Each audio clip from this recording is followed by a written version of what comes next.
आपण डिस्कशन सुरू करू आपल्या सिम्बॉल्स बद्दल. प्रत्येक रिलिजनमध्ये बऱ्याच प्रथा असतात, बऱ्याच वेगवेगळ्या गोष्टी असतात आणि त्या गोष्टींमध्ये बरेच वेगळे सिम्बॉल्स असतात.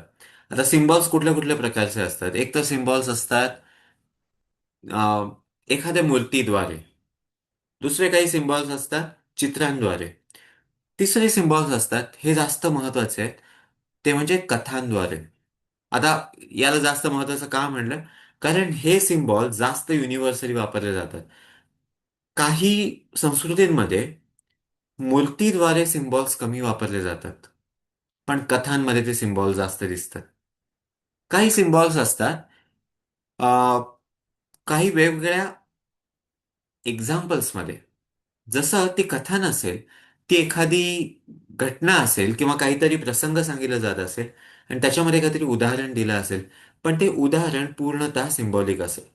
आणि असे सिम्बॉल्स, अशी अशा वेगवेगळ्या गोष्टी सांगण्याच्या पद्धती आपल्याला सगळ्या रिलिजन्समध्ये बघायला मिळतील, सगळ्या संस्कृतींमध्ये बघायला मिळतील. जसं आत्ताची पौर्णिमा ही वटपौर्णिमा म्हणून साजरी केली जाते. आता जर आपण वटपौर्णिमेच्या रिलेटेड गोष्टी बघितल्या, तर प्रामुख्यानं दोन गोष्टी आपल्याला बघायला मिळतात. एक आहे वडाचं झाड आणि त्याची पूजा करणं, त्याच्या आजूबाजूला प्रदक्षिणा घालणं. दुसरं आहे वटसावित्री कथा किंवा सती सावित्री यांची कथा. आता या दोन्हीमध्ये काय कॉमन असू शकतं? म्हणजे सती सावित्री किंवा वटसावित्री यांचा वडाच्या झाडाशी काहीतरी संबंध दाखवला जातो. आणि गोष्टीमध्ये असं म्हणलं जातं की ते जे सगळं काही घडलं ते वडाच्या झाडाखाली घडलं. हा पाठ खरा आहे, पण जर आपण ऍक्च्युअली गोष्ट वाचली तर त्याच्यात वडाच्या झाडाचा संबंध किंवा कुठल्याच झाडाचा संबंध हा फार कमी येतो. प्रत्यक्षात ती जर अख्खी आपण कथा ऐकली तर ती खूप जबरदस्त कथा आहे. आणि त्याच्यामध्ये काहीतरी आपल्याला मेसेज द्यायचा प्रयत्न झालेला दिसतो. तर त्याच्यामध्ये असं वाटत नाही की त्या कथेनुसार कुठल्या तरी झाडाला प्रदक्षिणा घालण्याबद्दल सुचवलं जातं. त्याचा त्या कथेशी काही संबंध दिसत नाही. पण हा सण साजरा करताना प्रदक्षिणा घातली जाते. मग आपण विचार करू शकतो की असं का असेल? जर आपलं बेसिक प्राणिक झालेलं असेल तर त्याच्यामध्ये आपण एक टेक्निक शिकलो आहोत. ते म्हणजे एखाद्या झाडाचा एक्सेस किंवा अतिरिक्त प्राणा आपण कसा घेऊ शकतो. अतिरिक्त त्याला आवश्यक असलेलं नाही, पण अतिरिक्त. तर त्याचा काहीसा संबंध या प्रथेशी असू शकतो. जास्त संबंध नाहीये का?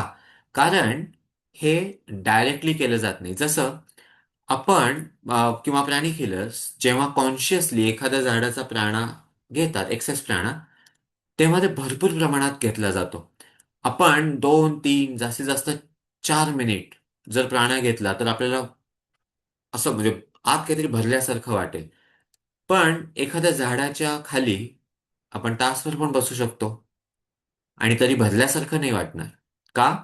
कारण आपल्याला जेव्हा टेक्निक माहीत असते तेव्हा आपण पटकन प्राणा घेऊ शकतो. पण तीच जर गोष्ट जनरली सांगायचं असेल तर ती गोष्ट अनेक पटींनी डायल्यूट होती.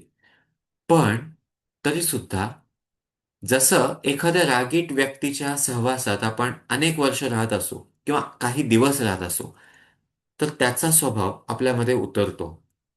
असंच एखादा व्यक्ती असा असेल की जो इतरांना खूप मदत करतो, आपण सतत त्याच्याबरोबर राहत आहोत, तर आपल्याला पण वाटतं की इतरांना मदत करावी. सेम जर आपण एखाद्या झाडाच्या ऑरामध्ये राहत असू तर ठराविक एनर्जीज आपल्यामध्ये अपसर्व होतात. तर झाडाच्या आजूबाजूला प्रदक्षिणाच्या दोन गोष्टी आहेत. एक, त्या झाडाच्या आजूबाजूला असणाऱ्या एनर्जीज मिळणं. आणि दुसरी गोष्ट, त्या झाडामध्ये असणाऱ्या काही क्वालिटीज येणं. आता झाडांमध्ये क्वालिटीज असतात म्हणजे काय? परत हे दोन प्रकारे समजून घेता येतं. हा मुळात हा टॉपिक खूप मोठा आहे, खूप मोठा आहे. आपण फक्त एक सरफेस पाहत आहोत, पण त्याच्यात सुद्धा भरपूर वेगवेगळे लेयर्स आपल्याला बघायला मिळते. जसं जर झाडाची क्वालिटी आपल्यात यायची असेल तर दोन प्रकारे, त्या त्या झाडामध्ये आणि त्या झाडाच्या अ, फळामध्ये किंवा पानांमध्ये ठराविक रंगाचा प्राणा असतो. एक्झाम्पल, जर आपण कडुलिंबाचं झाड बघितलं तर त्याच्या पानामध्ये सुद्धा, त्याच्या ज्या बिया असतात त्याच्यामध्ये सुद्धा, त्याच्यामुळे त्याच्या तेलामध्ये सुद्धा एका ठराविक रंगाचा प्राणा जास्त असतो. आता जर आपण ऍडव्हान्स प्राणिक हिलिंग बघितलं तर हा जो प्राणा असतो, हा प्राणा म्हणजे हा कलर ठराविक गोष्टी ब्रेक करायला मदत करतो. इव्हन ऍडव्हान्स प्राणिक हिलिंगच्या प्रोटोकॉलमध्ये किडनी स्टोन ब्रेक करायला, जर सिस्ट आल्या असतील तर त्या ब्रेक करायला, काहीतरी डिपॉझिट्स असतील तर त्या ब्रेक करायला, इव्हन साठून राहिलेली दूषित ऊर्जा असेल तर ती फास्ट ब्रेक करायला हा प्राणा वापरला जातो. आणि हेच जर आपण को रिलेट केलं तर आपल्या लक्षात येईल की कडुलिंबाचा वापर कसा असतो. कडुलिंबाचं तेल सुद्धा कशा पद्धतीने वापरलं जातं किंवा कुठल्या कारणासाठी वापरलं जातं? सेम याच कारणासाठी. असं का? कारण कडुलिंबामध्ये हा पर्टिक्युलर प्राणा असतो. सेम वडा रिलेटेड पण आहे. ठराविक प्रकारचा प्राणा आहे. दुसरं, प्रत्येक झाडाच्या आजूबाजूला संस्कृत शब्द वापरला जातो की काही देवा असतात.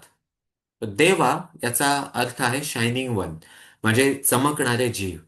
किंवा आपण कधी कधी प्रार्थना करताना शब्द वापरतो beings of light. Beings of light म्हणजे देवा.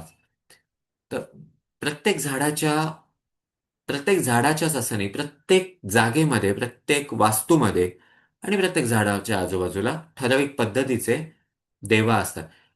हे निसर्गतः आलेले असतात किंवा निसर्गाच्या रिलेटेड असतात, म्हणून काही पुस्तकात यांना नेचर स्पिरिट्स असं पण म्हणलं जातं.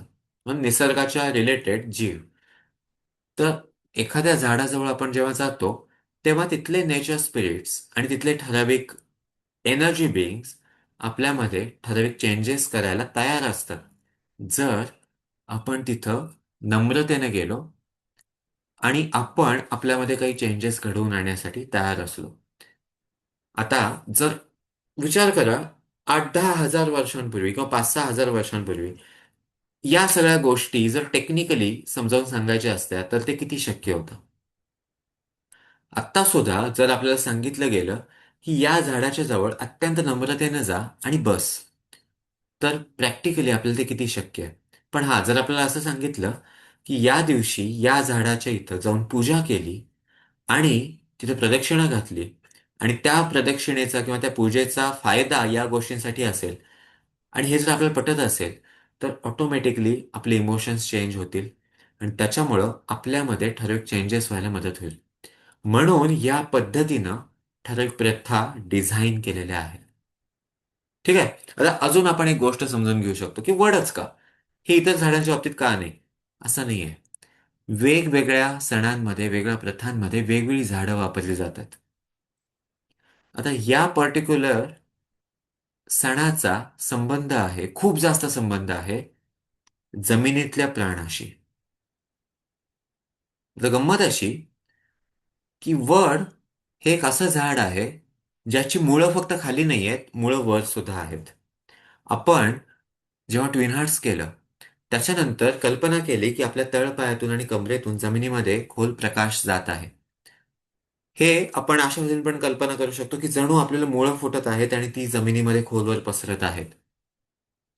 यानं काय होतं, मुळात या टेक्निकला म्हणलं जातं रूटिंग. बऱ्याच मेडिटेटर्सचा हा एक प्रॉब्लेम असतो की खूप छान मेडिटेशन होतं, पण त्याच्यानंतर तरंगत राहिल्यासारखं वाटतं. असं होऊ नये म्हणून ग्राउंडिंग किंवा रुटिंगची आवश्यकता असते, जी जी खूप मोठी टेक्निक आहे, पण आपण ट्विन हार्ट्समध्ये ती अशीच सहजतेनं करतो. आणि तितक्या सोप्या पद्धतीने करतो की आपल्याला काहीतरी अचाट टेक्निक करत आहोत हे कळतच नाही. याचे खूप फायदे असतात. ग्राउंडिंग करण्याचे फायदे फक्त मेडिटेशन मधून खाली उतरणे एवढाच नसतो, त्याचे अनेक फायदे असतात. इवन त्याचा भरपूर संबंध आहे प्रॉस्पेरिटीशी, त्याचा भरपूर संबंध आहे आपली फिजिकल बॉडी मजबूत होण्याशी, त्याचा भरपूर संबंध आहे आपल्या डायनॅमिझमशी. इवन त्याचा संबंध आहे अ, इतर काही आपल्या सवयींशी, ज्या खूप महत्वाच्या सवयी आहेत. ठीक आहे. तर जेव्हा आपण हे रुटीन करतो तेव्हा आपली खालची चक्र आणि खालच्या इतर काही गोष्टी मजबूत बनतात. यानं आपण जास्त तास काम करू शकतो, यानं आपण फास्ट हालचाल करू शकतो. यामुळं आपण अ, ठीक आहे, बऱ्याच गोष्टी करू शकतो. वडाच्या झाडामध्ये या पद्धतीचा प्राणपणा असतो. कसं? सतत त्यांची मुळं, हे आपण समजून घेत आहोत हे कसं आहे. तर फांद्यांची ओढ ही आहे की मुळांमध्ये घट्ट रुतायचं आहे. आणि त्याच्यामुळं वडाच्या पारंब्यांमध्ये हा पर्टिक्युलर प्राणा ठासून भरलेला असतो. आणि त्याच्यामुळं फक्त आपण डायनॅमिक बनू शकतो वडामुळं असं नाहीये. तर आपल्यामध्ये ठराविक एनर्जीज वाढतात. ज्या एनर्जीज रिजनरेटिव्ह एनर्जीज असतात. हा, जेव्हा जर म्हणजे हे आज आपल्याला करणं शक्य नाहीये, पण अ, या काही सिम्बॉल्सचा वापर करून जर तुम्ही सती सावित्रीची गोष्ट ऐकली किंवा वाचली, तर यातल्या ठराविक गोष्टी आपण वेगळ्या पद्धतीनं कोरिलेट करू शकतो. जसं आपण achieving oneness with the higher सोलमध्ये शिकतो, की एखादी गोष्ट एका बाजूनं बघितल्यावर वेगळी वाटते, पण ही तेवढीच नसती. त्याला अनेक बाजू असतात, अनेक लेव्हल्स असतात. म्हणून जेव्हा एखादा व्यक्ती एखादा विशेषतः पुरुष व्यक्ती, एखादा मेल, जेव्हा त्या व्यक्तीला अ, ठराविक प्रकारच्या मेल रिलेटेड टेंडन्सीज एक्झिबिट करता येत नाहीत, तेव्हा वडाच्या झाडाचा त्या व्यक्तीसाठी संबंध असतो. हा, एक सिम्बॉलिझम आहे की सावित्री यांचे जे पती होते त्यांची डेथ झाली, पण नंतर ते रिवाईव्ह झाले. याचे अनेक अर्थ आहेत, पण त्याचा एक संबंध आहे फिजिकल बॉडी रिलेटेड, की ठराविक टेंडन्सीज एक्झिबिट करणं. ठीक आहे. आता हे झालं वडा रिलेटेड. अजून पण बऱ्याच गोष्टी आहेत. जर आपण प्रत्येक गोष्टीला आपण जर वेगवेगळ्या अँगलनी बघायचं असेल तर फिजिकल ऍस्पेक्ट्स ठराविक दिसतील. जसं वडाचं तेल हे आपल्याला माहिती आहे आणि त्याचे ठराविक इफेक्ट्स असतात. त्याचा याच्याशी संबंध आहे. एनर्जी ऍस्पेक्ट जे आता आपण डिस्कस केलं, असेच वेगवेगळे ऍस्पेक्ट आपण वापरू शकतो. याच सणा रिलेटेड समजा आपण सती सावित्री यांची गोष्ट वाचली, अख्खी संपूर्ण गोष्ट वाचली, तर अ, गोष्टीच्या सुरुवातीला सावित्री यांचं जे घर असतं ते एक चांगल्या पद्धतीचं घर असतं. म्हणजे सगळी फॅमिली बॅकग्राऊंड खूप छान असते. आणि त्यांचं जे लग्न होतं ते पण चांगल्या व्यक्तीशी होतं. पण कालांतरानं किंवा बहुतेक आधीच त्यांच्या घरामध्ये बरेच प्रॉब्लेम्स आलेले असतात. हे सगळं होऊन सुद्धा हे दोघं सुद्धा नवरा बायको कायम व्हर्च्युअस लाईफ जगत असतात. आता जेव्हा आपण जर शेवटचा पार्ट त्यातला बघितला जिथं अ, यमराज येतात आणि सांगतात की मी तुझ्या नवऱ्याला आता घेऊन जाणार आहे, आणि गोष्टीनुसार ते काहीतरी टाकतात. हा, आणि त्यांच्यातून शब्द वापरलेले आहेत, प्राणासक करतात. आणि अजून म्हणजे आपण इंटरेस्टिंग गोष्टी अशा आहेत. परत अ, आपल्याला या गोष्टी कोरिलेट करायच्या असतील तर आपल्याला माहिती आहे की एनर्जी कशी ट्रॅव्हल होती. हा, म्हणून हिलिंग झाल्यावर आपण ठराविक गोष्टी डिस्कनेक्ट करतो. तर इथं तीच गोष्ट घेण्यासाठी कनेक्ट केलं गेलं. आणि जे शब्द वापरले गेले, अंगठ्या इतका प्राणा सक करून घेतला. एक्झॅक्ट वर्ड्स आपण achieving oneness with the higher सोलमध्ये शिकतो, की आपल्या शरीराच्या एका भागात इतक्या अंतरावर अंगठ्या इतका काहीतरी असतो. ज्यांचा कोर्स झालाय त्यांना कदाचित हे कोरिलेट करताय. कारण हे वाक्य वेदातलं वाक्य आहे. परत एकदा आपल्याला या गोष्टीमध्ये पण रिपीट झालेलं दिसतं. आता याच्यानंतर या गोष्टीमध्ये एक वाक्य आहे की हे घेऊन यमराज दक्षिणेकडे जातात. आता आपण विचार करू शकतो की या गोष्टीमध्ये दक्षिणेकडं असे शब्द का वापरले असतील? इन जनरल का म्हणले नसेल की ते जातात? बर, मग दक्षिणच का? पश्चिम का नाही? पूर्व का नाही? उत्तर का नाही? आणि पूर्व पश्चिम यापैकी नाही, उत्तरेच्या अपोजिटच दिशा का? आता जर आपण यमराज यांच्या रिलेटेड इतर काही गोष्टी बघितल्या तर दक्षिण दिशेचा संबंध परत परत येताना दिसेल.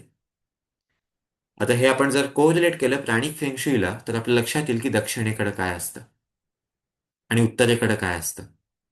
आणि मग लगेच लक्षात येऊ शकतं की दक्षिणेकडंच का घेऊन गेले. ठीक आहे.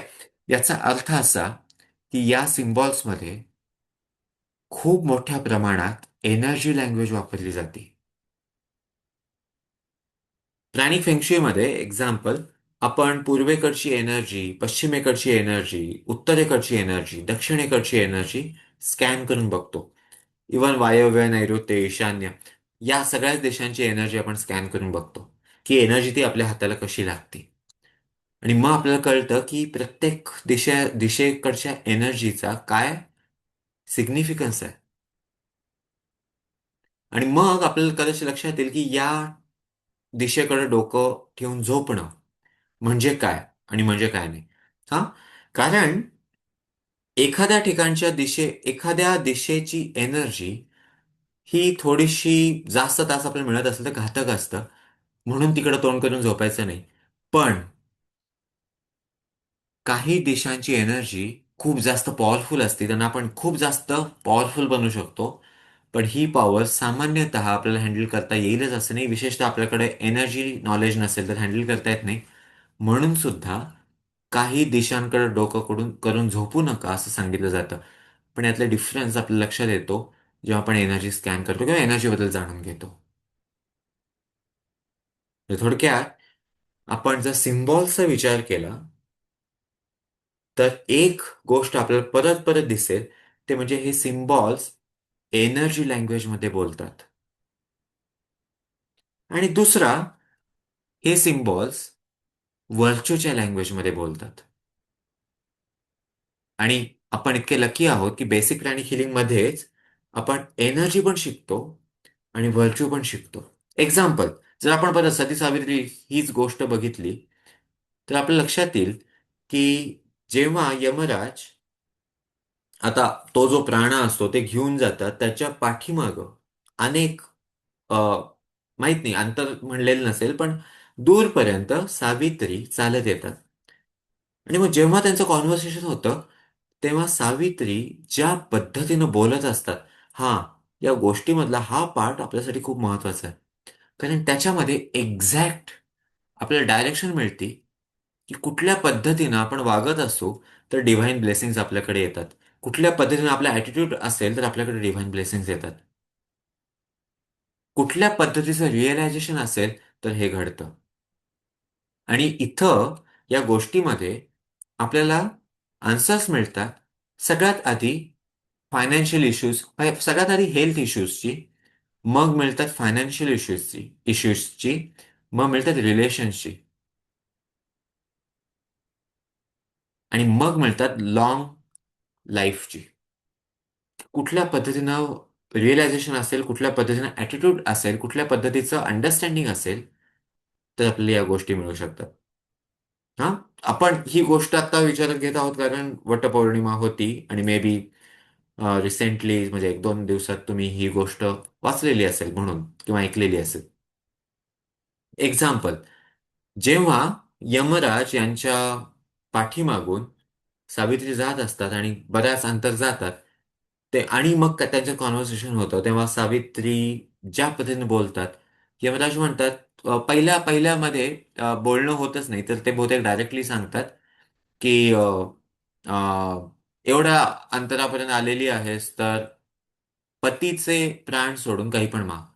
आणि ते सांगतात, म्हणजे सावित्रीकडून वर मागितला जातो की माझे सासरे, त्यांचे डोळे गेलेले आहेत आणि त्याच्यामुळे त्यांना त्रास होतो आणि त्यांचं शरीर वीक झालेलं आहे, अशक्त झालेलं आहे, तर त्यांना परत डोळे यावेत, नजर यावी आणि शरीर त्यांचं सुदृढ बनावं आणि ते परत जोमानं काम करू देत आणि ते राजा असतात, तर त्यांचं साम्राज्य हळूहळू अ, काबीज करायला त्यांना स्ट्रेंथ येऊ दे.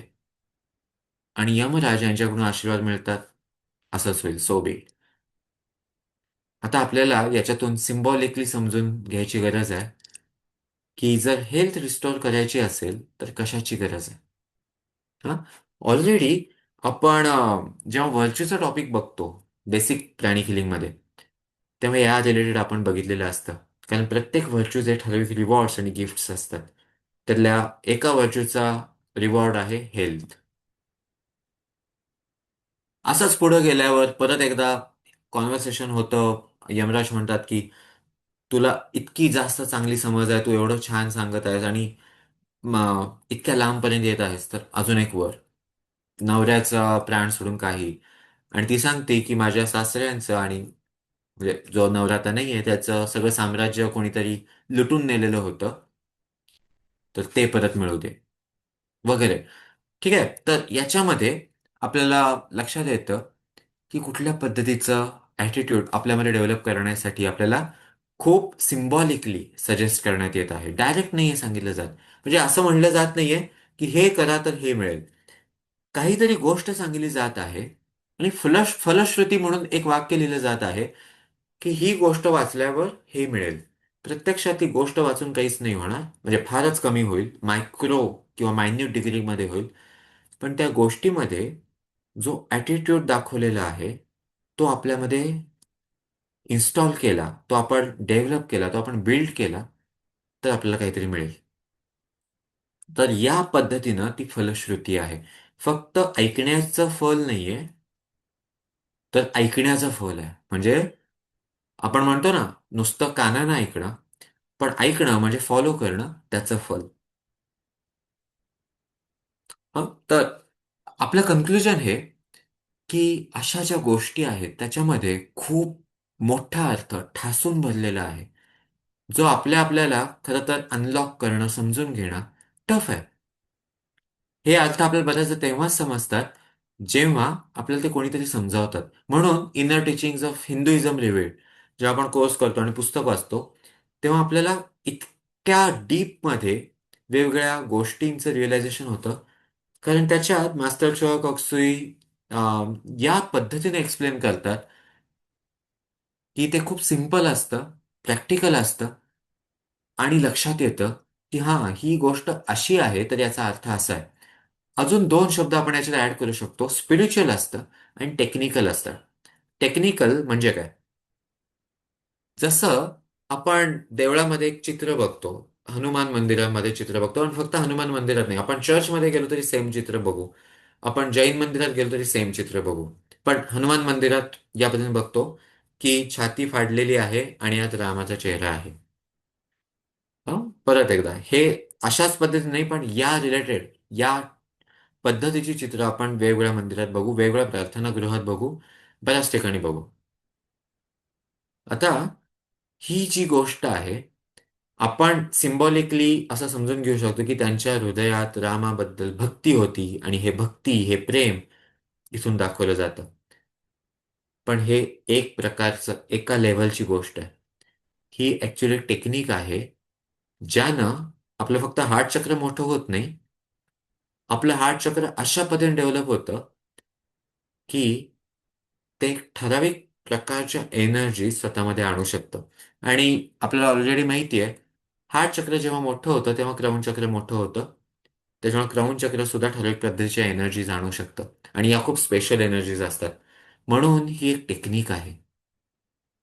ही टेक्निक पण आपण inner teachings of Hinduism revealed मध्ये शिकतो.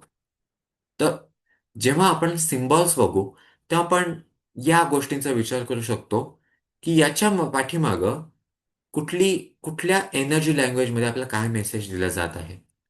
जेव्हा कधी आपण समई लावू, जेव्हा आपण पणती लावू, जेव्हा आपण आकाशकंदील लावू, जेव्हा आपण गुढी उभं करू, जेव्हा आपण रांगोळी काढू आणि त्यातले ठराविक सिम्बॉल्स काढू, जेव्हा आपण एखाद्या ठराविक सणाला ठराविक प्रकारचं अन्न शिजवू, तेव्हा आपण विचार करू शकतो की याच्या पाठीमागं एनर्जी लँग्वेजमध्ये आपल्याला काय मेसेज दिला जात आहे.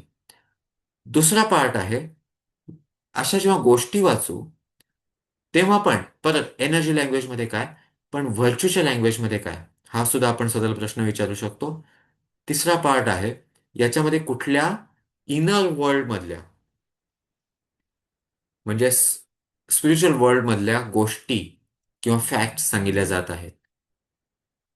आणि चौथा प्रश्न असा की याच्यामध्ये कुठली टेक्निक लपलेली आहे. जर हळूहळू थोडा थोडा विचार करत आपण या चार गोष्टी आयडेंटिफाय करू शकलो, तर आपल्याला प्रत्येक सणातला बराच अर्थ जगता येऊ शकतो. यातले बरेच सण वर्षातून एकदा साजरे करण्यासाठी नसतात, तर मे बी आठवड्यातून एकदा साजरे करण्यासाठी असतात. पण फक्त वर्षातून एकदा रिमाइंडर येतो की हां, हे पण आपल्याला करायचं आहे. पण हे तेव्हाच काम करेल जर त्याचा खरा अर्थ आपल्याला समजला. कारण आपण हे वाक्य बऱ्याचदा डिस्कस केलेलं आहे की आपण कदाचित ज्या पद्धतीने सण साजरा करतो ते अशा पद्धतीने आहे की आपल्याला कोणीतरी चॉकलेट दिलं, तर चॉकलेट आपण ठेवून दिलं आणि फक्त त्याचा रॅपर घेतला आणि हा किती छान आहे असं म्हणलं आणि याला किती छान वास येतोय असं पण म्हणलं. पण खरी गंमत होती चॉकलेट. चॉकलेट ट्रान्सफर करण्यासाठी फक्त तो एक कागद होता. तर आपण जर या पद्धतीने विचार केला तर आपल्याला चॉकलेट मिळायची शक्यता आहे थोड्या थोड्या प्रमाणात.